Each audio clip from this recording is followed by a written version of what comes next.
Alright gang, what is going on? Welcome back to my channel yet again. So I'm just cleaning the 85 1.4 art lens by Sigma. It's known as a portrait lens because it has some incredible depth of field. It's a 1.4 and just the color that it produces and the image quality. So what I'm gonna do today, I'm just gonna take it for a little walk around Bondi Junction and we are gonna see what kind of images it can produce in a street photography scene, okay? I'll be shooting around 1.4 the whole time, so wide open. And yeah, it's gonna be a POV view with my GoPro that's stuck to my chest so you guys can see what's going on. So yeah, this is just gonna be a POV street shot with this beast. Check it out.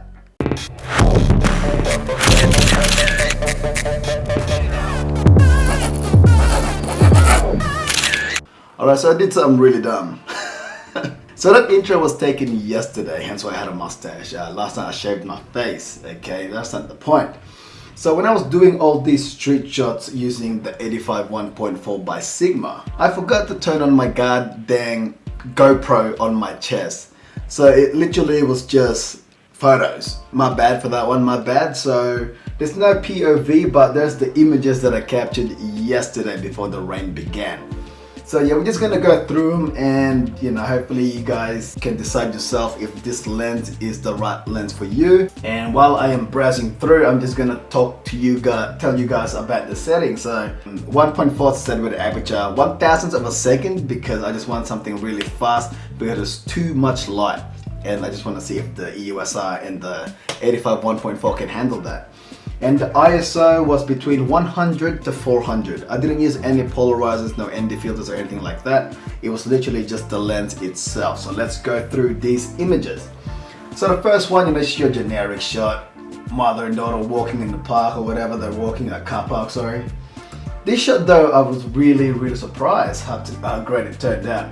We're looking at purple fringing. There's a little bit of purple fringing there, but all lenses have that.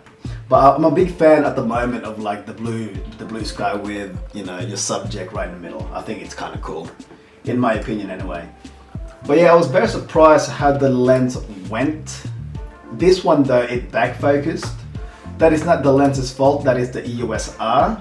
As I said before in the past, the EOSR isn't the greatest camera with tracking. There's a firmware update, but it's still pretty slow. In my opinion, not as fast as the R5s or the R6. But anyways, this shot I was very surprised. This guy was walking on the street, crossing the road, and as you can see with the shadows, he's directly underneath the sun and the photo isn't blown out. This was 1,000th of a second, 1.4 wide open and 100 ISO, and it turned out perfectly. So all these photos are not edited, by the way. These are all raw from the camera to the computer straight to your phone. This would be my favorite shot of all of these bad boys because this girl is on her phone. And I shot her through this little Telstra phone box right here. And I had to shoot through two pieces of glasses and it got her right in the eye. And that's freaking incredible for EOSR. But it just shows that, this lens is freaking great with trying to get the eyes for portraitures and shit like that. It's done well. But yeah, the rest of the shots are they're just your generic Bondi Junction people, so to speak. I couldn't go to the city because I just couldn't be bothered. Sorry about that. I'd go again in the city, but this one's quite cool, this shot. I waited for her to be in the middle of the frame. I snapped it. The bokeh at the back aren't too distracting. The nice colors with the Bronca Arcade. There's no ghosting, there's no chromatic aberrations and stuff like that. Look, this guy in a wheelchair, this is the first and last time I'll do this. I'm not a big fan of shooting the homeless because they are going through their battles and stuff like that, and yeah. There's no purple fringing, there's no ghosting or anything like that. The photo turned out clear. Just old Nana getting some delis or something.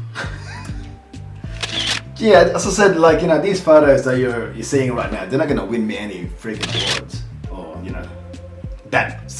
any of my photo has won me an award. But these two cute little dogs, I don't know what their breed. I think they're French bulldogs or something, French pugs or something like that.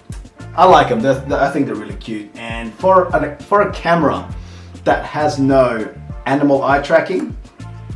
With the lens, it nailed it. It nailed it. The dogs are nice and sharp, both of them. And yeah, it just shows you now this lens is freaking fantastic. It's great. I really like the 85 1.4 sig. Old mate, just looking at plants and stuff like that. Yeah, I'm just gonna browse through all these photos, to be honest. Like, you know, Bondi Junction, I mean, it's not the prettiest place in the world, but it's good enough for your street photography and stuff like that. You know, you can get your composition, you can play around with like the settings of the place. Okay, this is where the EOSR sort of like struggled, not the lens. The EOSR, as I said, has no animal tracking, so the face of this animal, of this dog anyway, it's a bit blurry, but then if you can see, there's a lot of purple fringing. That's where the lens struggled with the contrast of the dog and like the really blown out background. But I know, like all lenses have purple fringing, you know, but this one's quite hectic. So this one was a missed shot. It's not the lens's fault, it's kind of my fault in the USR, you know. But yeah, the lens struggled with that one. This one's good, blown out background in front of this bloke. But yeah, there's no purple fringing on him. Is it a missed shot? Yes it is, but you know, as I said, no lens is perfect. This shot's pretty cool. Nana at the bottom right there.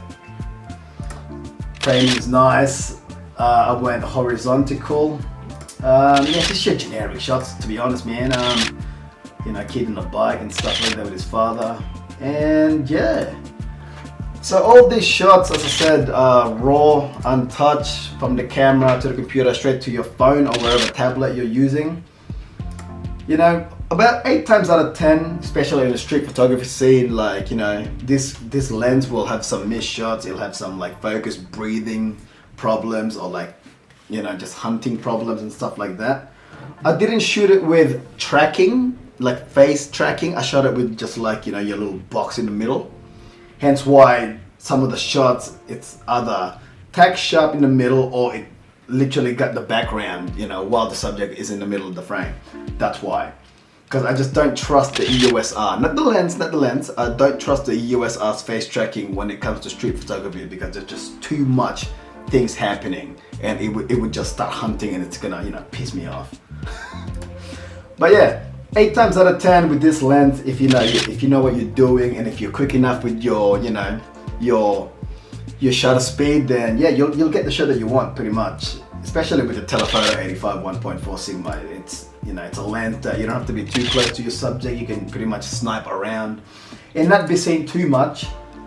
You know, this one was good. The guy on the bike was the foreground. He got blown away. Like, it's not too like sharp, which is good. Here's the bokeh of the photo. And then I don't know if you guys could see, there's 1, 2, 3, 4, 5 people behind the bloke on the bike, and they're all like pretty sharp in my opinion, and I was literally across the road when I took this shot.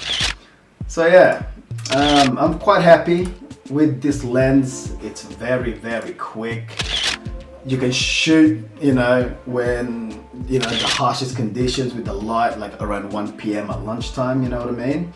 And yeah, the lens isn't gonna, you know, freak out about the blown out lights and stuff like that and the highlights. So what do I think about the lens? It's very versatile. Sigma did a great job with this 85 1.4 in my opinion. It's a beautiful portrait lens. If you haven't seen my video, you can stop this now and then like look at my previous one, because I literally just did a self-portrait using this lens against the 85 f2 macro RF lens by Canon, and this lens was the better lens on the portraitures. And yeah, it's very versatile because, I mean, if you look at it, you know, shooting people out in the street, you know, this lens sort of kept up. Fast aperture, wide open. The contrast is great. These are all unedited photos. Congregation of all people. I think that's really funny. They're just like talking about bingos and stuff. It's kind of annoying that my POV GoPro wasn't on, but these ladies, I actually had a chat with them, and yeah, the old lady on the right that's standing up, she was like, oh, I just want to get away from my husband. I think it was freaking funny. And it's funny because the husband, if you guys could see, he's at the back there. To to be old and bold. But yeah, this lens did a great job, as I said, and that's about it really for this one. I mean, it's sharp, it's quick, you know. If I can fault the lens, it'll be heavy. That's it. It's the weight. It weighs about a kilo, 1.2 kilos. I don't know what that is in pounds. Sorry, I think like 3 pounds or something like that.